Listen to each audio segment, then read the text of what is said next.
You're listening to the Babyproof Your Homeschool podcast, the podcast that gives you the support and weapons you need for the battle of homeschooling with babies, toddlers, and preschoolers.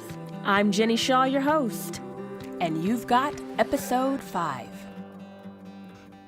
Our guest this episode is Lynna Sutherland, a homeschooling mom of 8 from 13 years old on down, founder and author at Homeschooling Without Training Wheels, and creator of the Sibling Opposition Solution course designed to give moms practical guidance for mediating sibling conflict.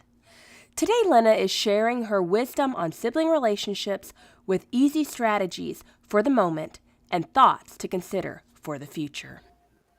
Welcome, Lynna. Thanks for joining us tonight. Hi, thanks. I'm glad to be here. Great.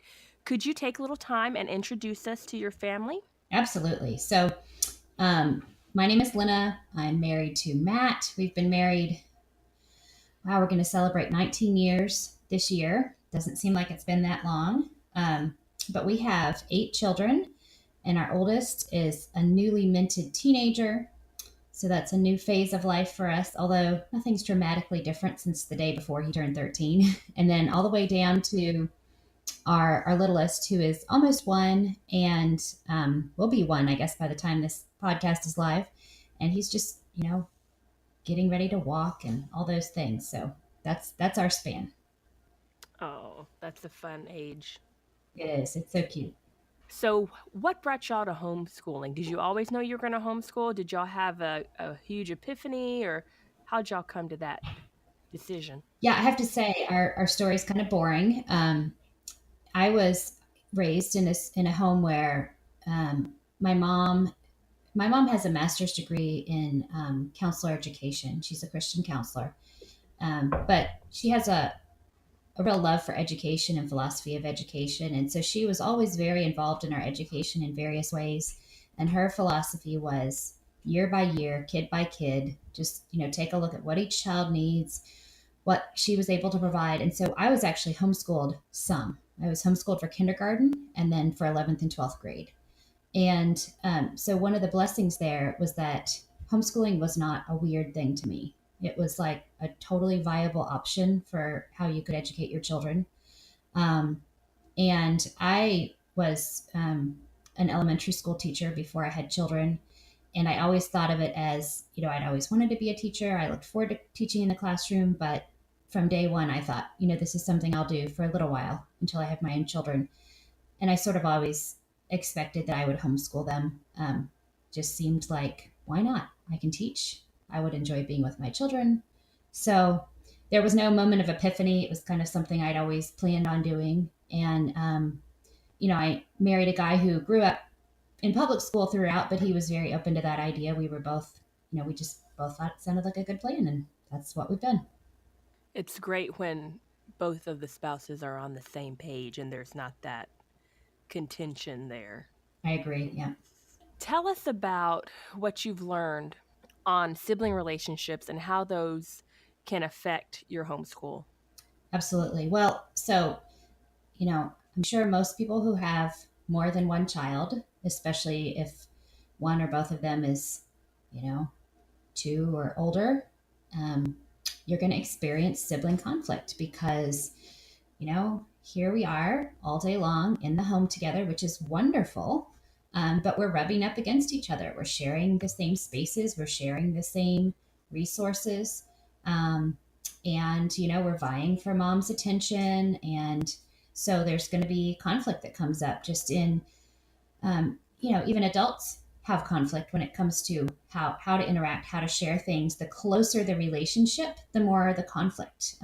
One of the reasons for that is just because you bump up against each other more, like husbands and wives share a lot of the same things. The decisions that you make have a bigger impact, like your budgeting decisions impact your husband more than they impact, your neighbor or the people you go to church with. Mm-hmm. So the closer the relationship, the more the way that you behave impacts them. But also, the closer the relationship, the more comfortable you feel to say exactly what you think. So, if you're in Walmart and someone bumps into you with their shopping cart, you're going to be like, oh, it's fine, and kind of be very polite and low key. But if somebody bumps into you at home, you might feel a little more free to just say exactly what's on your mind because um, I mean, in a way, that's a good thing. It's a good thing that in our homes, we feel more comfortable. Like these are the relationships that are going to last forever. I don't have this constant fear that I'm going to alienate people or that I'm going to end the relationship by what I do. But it does wind up leading to us being sometimes more hurtful or more conflict comes up because we do let our guard down a little bit at home. And so, one of the things that I've often talked with homeschool moms about is especially moms who um, maybe didn't begin with homeschooling or weren't on a homeschool track right from the start and then at some point thought, what, we need to homeschool. One of the things that they often say is, oh, I really wanted to homeschool because I just thought it would be so good for our family to have that time together, and I thought it would really build relationships. But now I feel like homeschooling is wrecking my children's relationships because they fight so much more than they used to when they were, at public school all day. And one of the things that I've really encouraged moms is that, relationships take a lot of work.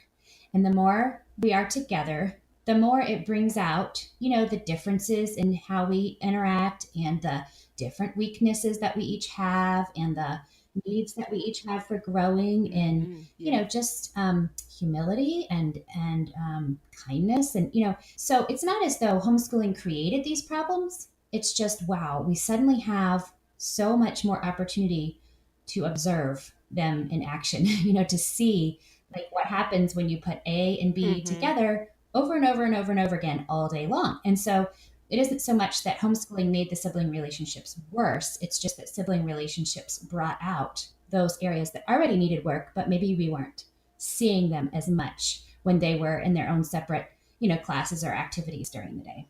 Right, it magnifies what's already present.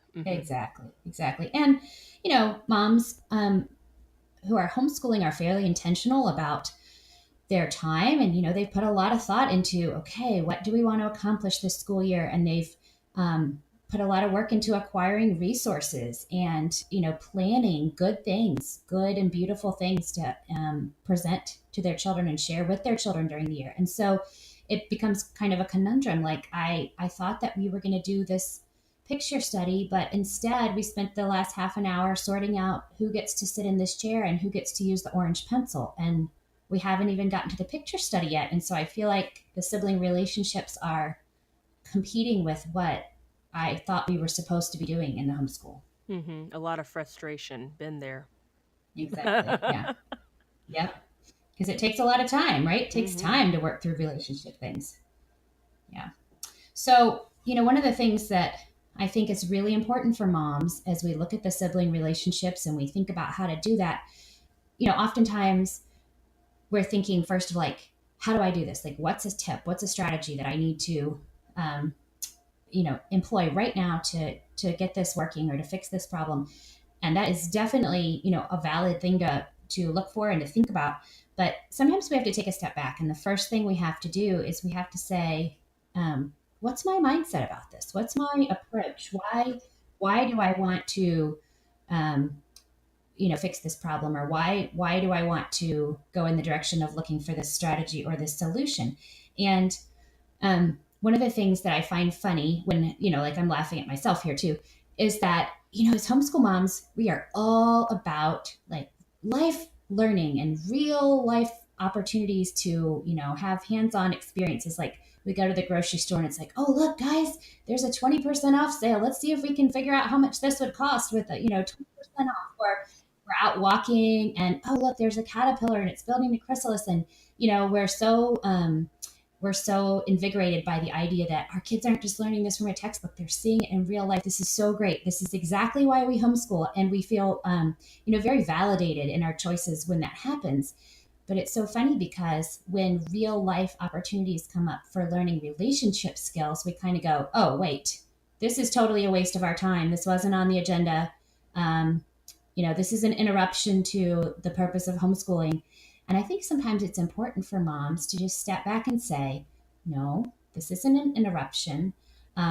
I wish I copied it down, but there's this great C.S. Lewis quote where he talks about how we have to stop thinking of the interruptions as taking us away from our real life. And that, you know, Mm-hmm. this is real life. Like what God provides for you to do every day is your real life. So when your children have a conflict, it's like the Lord is saying, hey, Lynna, these two need a little training in such and such. I want you to do that now. And I'm sitting there going, well, that wasn't my agenda. And God says, I know, but it's my agenda. So I want you to take a moment to work on that right now. Yeah, that's not on the Right, syllabus. exactly, exactly. So one of the things I like to encourage moms is I know that the challenge of the sibling thing is that it happens at unexpected times, right? Like it'd be totally fine if you could say, okay, 30 minutes for math, 30 minutes for sibling relationships, 30 minutes for reading, la, la, la, and I can plan ahead of time. And it often doesn't work like that because people are complicated and they're unpredictable. And, we can't always, sometimes we can gauge, like, okay, my daughter's going to wake up. I'm going to ask her to do chores and I'm going to have a hissy fit on my hands. Like we can predict some things, but other things, they just happen unexpectedly. And so, one of the things I like to encourage moms to do is try to actually plan ahead for some of that work. Now, not that you can plan ahead for when the conflicts would happen, but you can think about sibling relationships kind of like we do writers' workshops in our home. So, when I teach my children writing, a lot of what they do is just free writing. Like, okay, I just read you something about ancient Greece. I want you to write me 3 sentences about something you heard or something you found interesting. And it's very childlike writing, and the spelling is very childlike, and the mechanics and the punctuation is very childlike. And I'm not really going for grammar and mechanics at that point. I'm going for, a narration, just a way of um, kind of reviewing what you've learned and sharing it with mom through writing. But I'll look through those and I'll say, okay, I see that we have a consistent problem with remembering to have capital letters at the beginning of the sentence.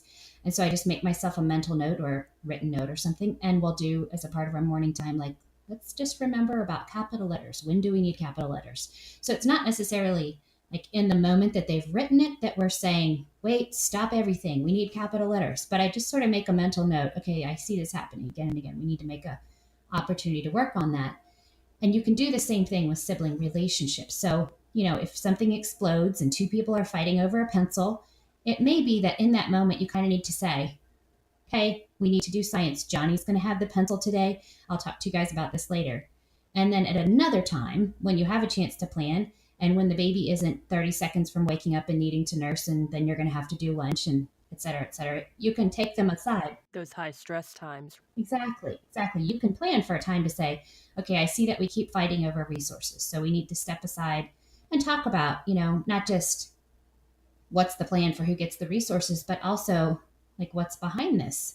Are we loving things more than we love people? Are our priorities out of order here? Mm-hmm. So sometimes moms feel like if the conflict comes up, well, I have to correct every mistaken approach that I see in that conflict. Well, they used, this exaggerated word. They said, my brother always does this, or they didn't use a kind tone of voice, or they weren't looking someone in the eye when they were speaking, or they, and we can, as moms, we can like see all these flaws because they sort of jump out at us. But you don't have to address every, errant approach or method that you see right in that moment. There are times for that, but it's okay to say, mental note, that's something we should talk about at some point. Right. And I liked how you said it was, you're getting to the heart of the issue, not necessarily just the visible action, but what's the intention here? Where are they actually coming from? Are they loving things more? I thought that was very insightful. Because the the issues are very temporary. I mean, you mom could say so and so has the orange pencil today, and it seems like the problem's resolved. But we know that really there's something behind that. That even if we've already decided who gets the orange pencil, well, if you still have a selfish attitude, well, then you're just going to have a conflict next over who gets to use this spoon, or who gets to sit in that chair, or who gets the front seat in the car, or whatever, because there's still something behind it that hasn't really been addressed. And I think sometimes as moms we go back and forth between on the one hand, we say, well, I want to talk about the heart issues. I want to address the problem behind it.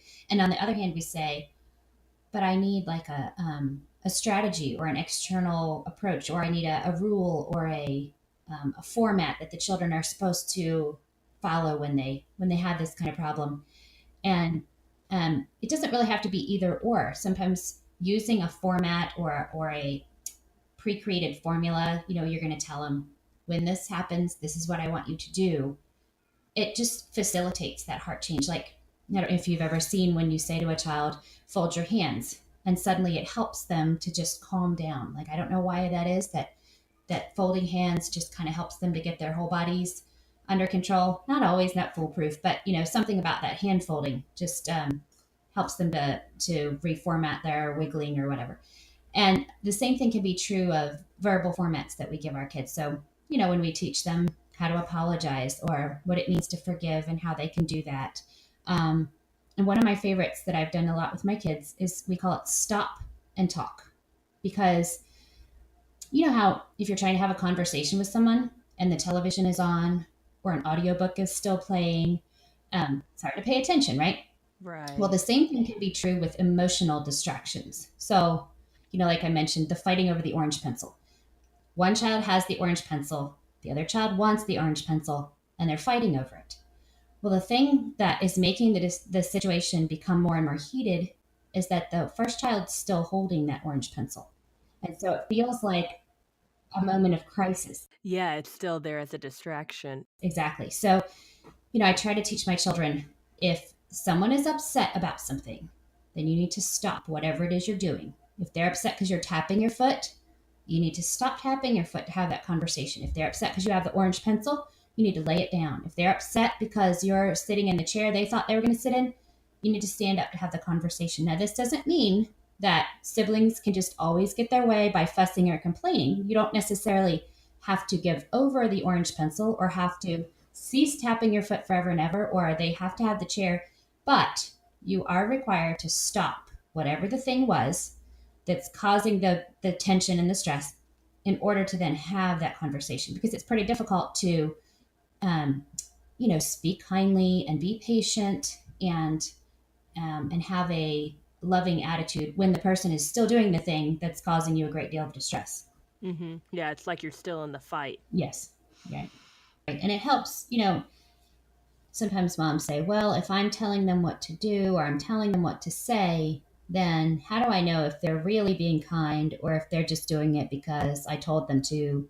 How do I get to the bottom of the heart issue? And I feel like having a format actually can help you eliminate some of the unknown pieces. So, for example, sometimes the way our children talk to each other sounds really rude or just heartless. And it's not really because they're trying to be rude or heartless. It's just because they're 5 and they don't get that, Right. what they're saying is it's going to like reignite the fire or is going to really hurt feelings. They just don't have a good way of expressing what they're trying to say, or they don't realize that proceeding in this way is going to be hurtful or whatever. And so when we give them a format or a formula, and then they can choose or not choose to use it, that can really help us to have some insight into where their heart is. So if my children know that they're supposed to stop and talk, and yet, the one is thinking, I am not putting down this orange pencil, I am holding on to it while I have this conversation, well, that gives me a little bit of insight. They know a good strategy. They've decided not to do it. That gives me a hint that they're not really interested in um, showing love to their sibling and working out the problem. They're just interested in having their way, even if it causes hurt to the sibling. So, It helps you gauge the sincerity level. exactly, exactly. Same thing with, teaching them how to apologize. Sometimes children apologize in a way that sounds like they're blaming the other person just because they don't understand that the way they're phrasing it doesn't really sound like they're sorry. Sometimes they, do that because they do want to hurt the other person. And so you can eliminate choice, you can eliminate options if you know that they know a good format for apologizing and they're choosing not to use it, then that helps you to know something about where their heart is and where their motives are. Well, down here, people just say, sorry about you. And you know that's not, and it's not sincere. Yeah, around here it's like, sorry. Yeah. Like fine, mom said I have to say this before I can go do whatever I want to do, so I'm saying it. Right, the inflections, yeah, are very Yeah. telling. What you said about, having those templates, the patterns for what to say, I mean, it's totally acceptable when you're studying foreign language. So I Yes. I I don't know why it wouldn't be acceptable in your native tongue, in English. This is true. And a very relationship based thing that we do is praying. And when the disciples said to Jesus, "How do we pray?" He didn't say, "Oh, well, you just need to express yourself however you're feeling at the So moment." He true. said, "Let me teach you. Here's the Lord's Prayer." Now, that doesn't mean that it's wrong to ever pray anything else, or that, we have to follow that 5-step formula every time. But when they said, "Teach us how to do it," he said, "Start here. I'm going to give you the exact words to say. Start with that." And then, kind of like teaching a kid to clean the bathroom. You say, "This is how you do it. You use this rag and this cleaner, and you start at the top and you go down and you do these steps." And when they're adults and they're cleaning their own bathroom, they might not clean the bathroom the same way that you did it, but you give them a format to start with.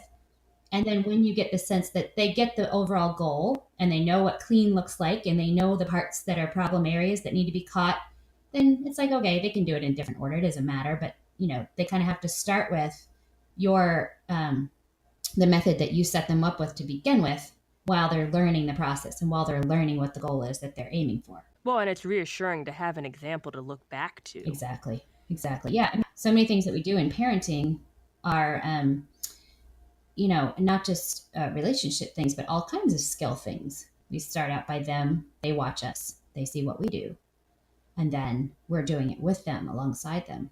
And then, we're watching them do it as we guide them, and then, moving to the phase where they do it on their own.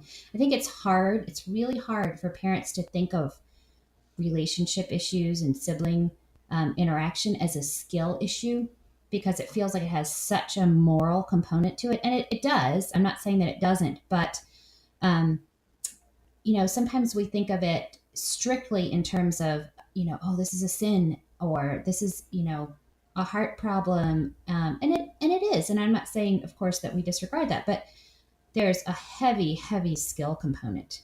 There's just a facet of, when you're 5, you don't have the relationship skill and savvy that an adult would have.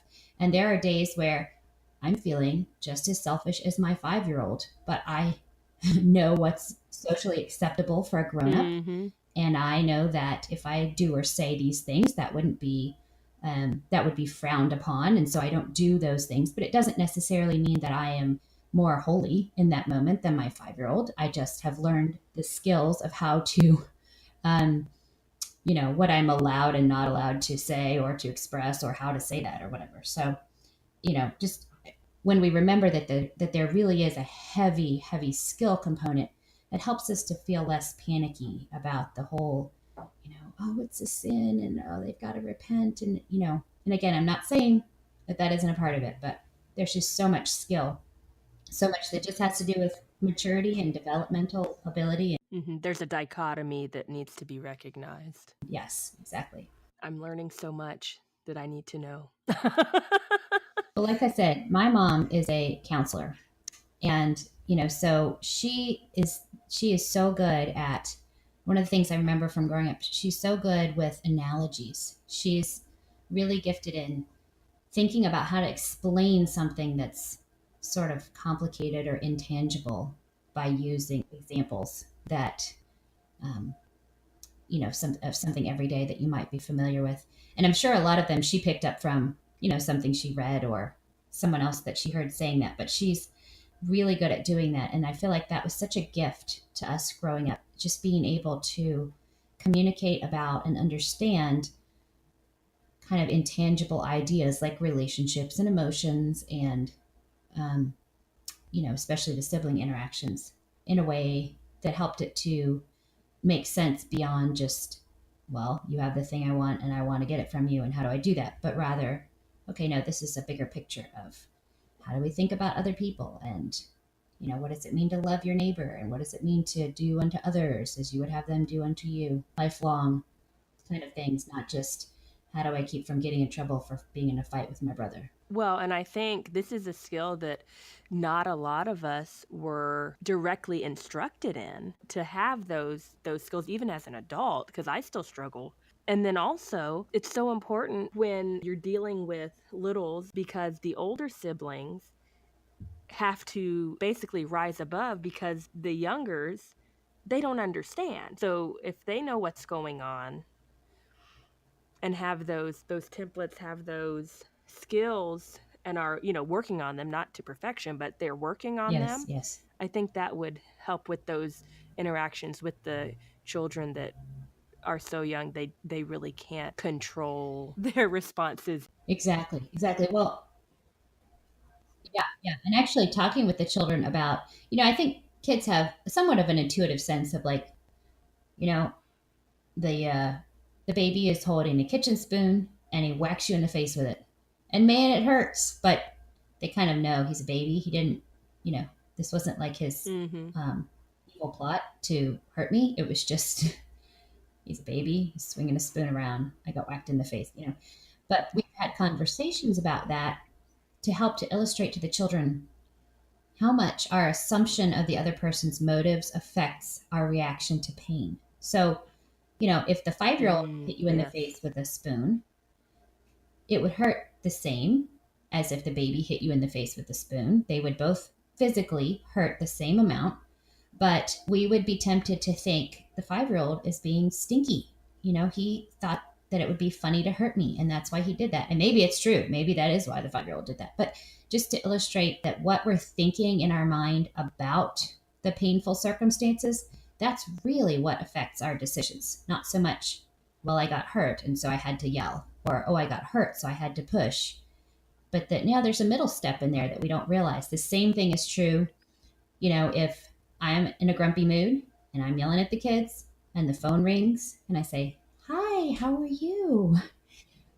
Totally under my control because I could switch it off and on, and I'm not saying, um, then that means every time I yell at my kids, I'm just completely intentionally planning to be nasty to them. But it just does illustrate to us that we have more control over things like that than we might sometimes feel that we do in the moment. When we feel things are a personal attack Yes, versus just accidental. exactly, exactly.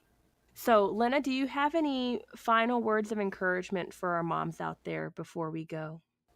I do. So I think any of us who've been parents for any length of time recognize the fact that parenting is surprisingly a journey of personal growth. At least I'll say it was surprising for me. I think whether I would have articulated it this way or not, I think I definitely entered parenting with kind of this mindset of, I'm the grown up. I know the things. It's my job to impart these things to these little people, to train them to be grown up, productive citizens like I am. And I was shocked by how much parenting involved um, revelation of my own struggles, my own weaknesses, my own need for constant repentance, constant reliance on the grace of Christ in my own heart, and watching my children struggle just amplified that feeling of, I struggle. I see them struggle. I don't always know how to help them to not struggle or to know what to tell them to do. And even more than that, so often when I would speak to my children about things and I would say, you're being selfish, you just want your own way. And I would hear my words echoing back to me and I would think, I'm just being selfish. I just want my own way. I'm actually doing the Mm-hmm. same thing. And so often parenting in general, but dealing with sibling conflicts in specific would bring me to the end of myself. Does not a past tense, but it does bring me to the end of myself in the sense that um, I feel overwhelmed. I feel insufficient. I feel like I don't have the answers. I'm not sure always what's the right thing to do. And I've begun to realize more and more that I think that's kind of the point. And I'm not saying that we shouldn't keep growing, keep looking for answers, keep asking wise people for advice and reading good things about it. But parenting does bring us to the end of our own human ability, and it does force us to lean deeper into Christ all the time. And when these struggles that our children have and that we have with our children's struggles reveal to us our own weakness, it actually makes us an even better parent. Because when you think about parenting someone, think about if you were to have a mentor. It's wonderful to have a homeschool mom mentor who has good suggestions and advice for you. But it would be crushing to have a mentor whose basic approach was, I don't know what your problem is. If you would do the right things the right way, then you wouldn't have those struggles. And I do everything the right way. So if you would just do it the right way like I do, then you wouldn't be struggling. It would leave you just devastated and feeling very worthless and lonely. And so the best way to parent our children is from a deep sense of our own weakness and our own need for Christ. And to be able to say, honey, I know, I don't struggle over wanting the orange crayon, really. But I do struggle over wanting, I don't know, whatever is the parallel struggle in your life. I struggle with wanting to go grocery shopping on my own, and I don't always get to do that. And so then sometimes I have to, figure out how to love people even when I'm not getting what I want, or, so that we kind of do this, I call it zooming out. When we look at the tiny little detail of struggling over the orange crayon, it's tempting to be like, that's such a dumb thing. Who would ever fight over that? Why is that such a big deal? Get over it. But, when you're 3, your world is very small. And an orange crayon is a pretty big part of your world. And, you could sometimes say the same thing about yourself, like going grocery shopping alone, like big deal, get over yourself. Take the kids and go grocery shopping, but in your world, that's kind of a big thing. Having to take everybody with you grocery shopping, like that's a big thing. And so it can help us to just be able to relate to our children. I think the more I've parented, the more I've found that my children and I are far more similar than we are different. We're not these two species, child and adult. We're just, we're all the same. We have the same struggles when you look at it big picture. When you zoom out, struggles are the same. The applications, the outward manifestations of those struggles are different.